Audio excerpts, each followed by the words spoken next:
Kailan pala edit yung video? Ito na nga, ina-edit ko na nga. Oo nga pala, maganda yung kung may music eh.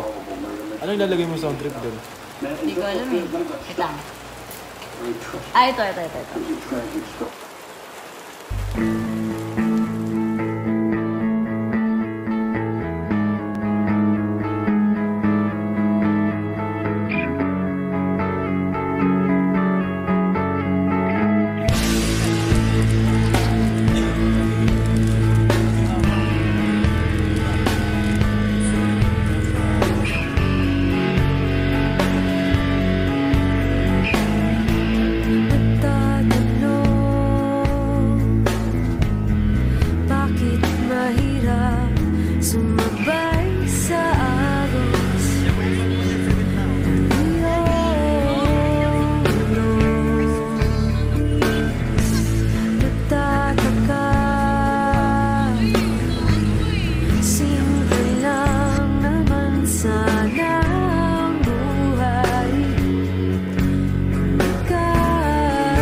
So, ba't ka sasama ng Pangasinan?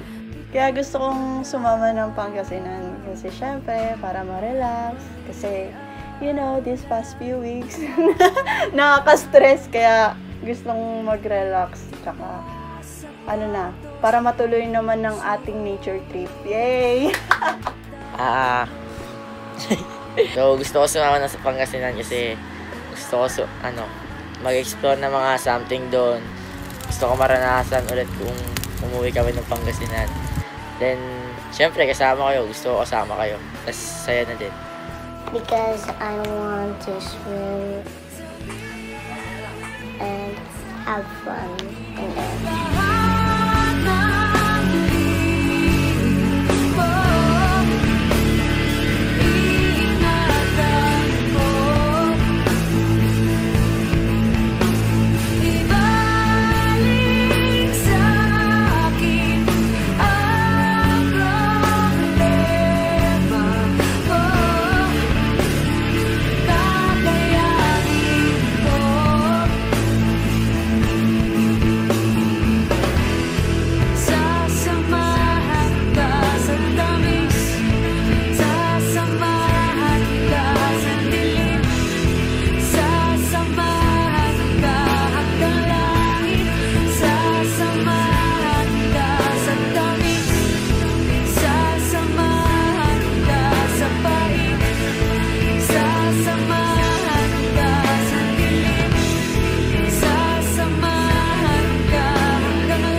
Look!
What will you remember the most, and what would you like to take home from this trip?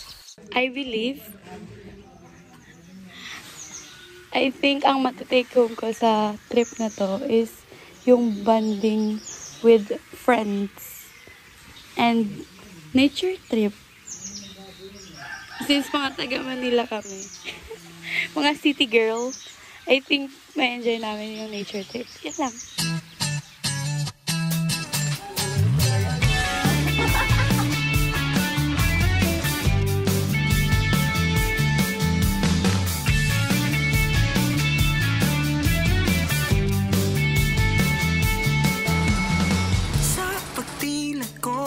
Aking mga mata,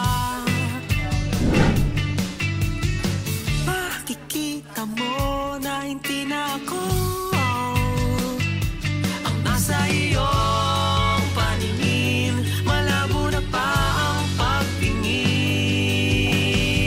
Pagbilang kong tatlo tayo magkakandali pa. Push and pull and shit, can we take any more of it?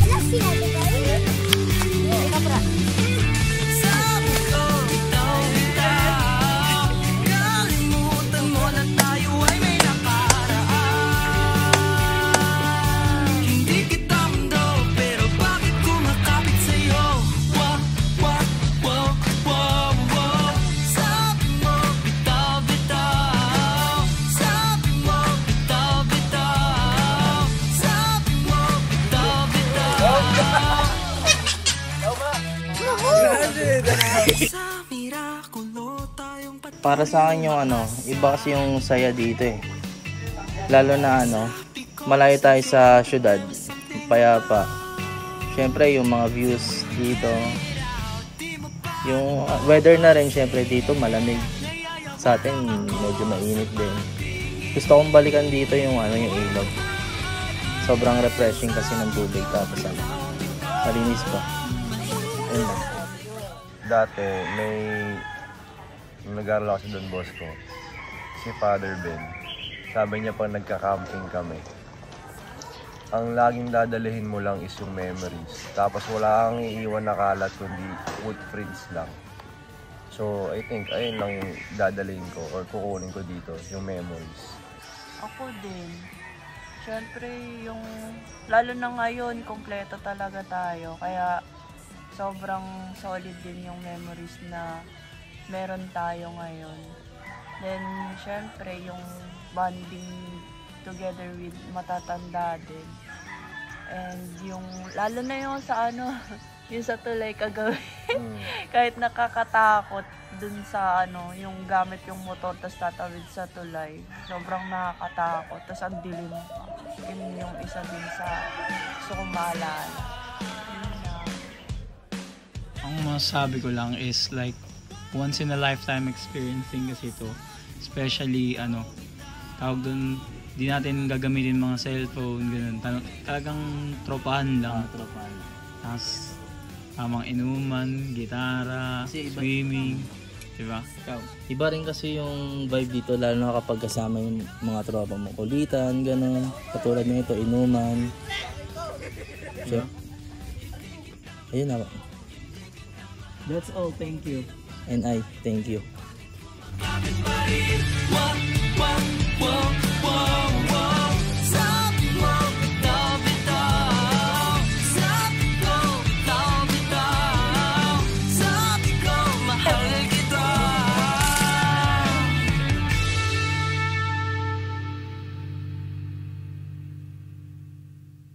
O, di ba okay naman? Tingin nyo?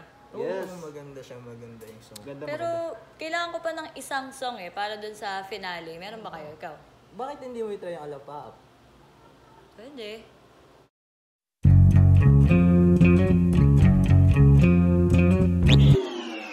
Hindi, try mo yung yung Golden Hour. Try mo.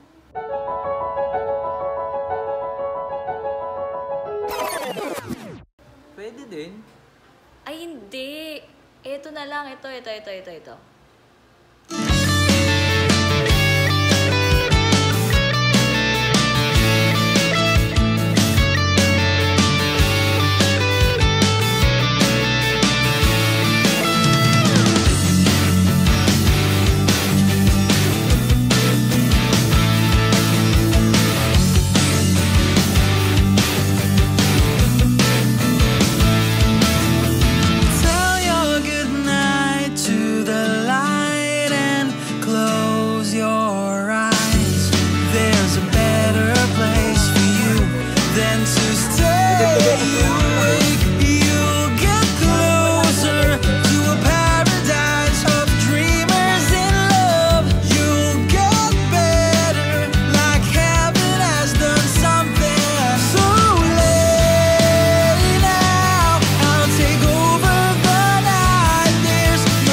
this is the last time we'd all be together, is there anything you want to say? I'll make sure na every minute na i-cherish or i-enjoy ko yung moment na kasama lahat ng tropa sa si Ate. Ako kahit inaantok ako ngayon, may hangover pa, gusto kong enjoyin yung every moment din na nandito. Siyempre, once in a lifetime din, and kung ito na yung last. Ang message ko lang for myself is, sana na-enjoy mo yung trip na to, and sana na-spend mo with the right, alam mo sarili mo na, na-spend mo with the right people yung time na to. Ayop. Sana nga ito man yung huli. Sana in the future na pagka magkita ulit tayo, successful lahat tayo. Or kung ito nga yung last time talaga, hindi, malay mo, sa bagay, wait lang, magulo Hindi, kumbaga, may hope pa rin naman na in the future, baka meron pa. Na sana, kung magkaroon nga, sana successful tayong lahat. Hey now, hear me all through the night.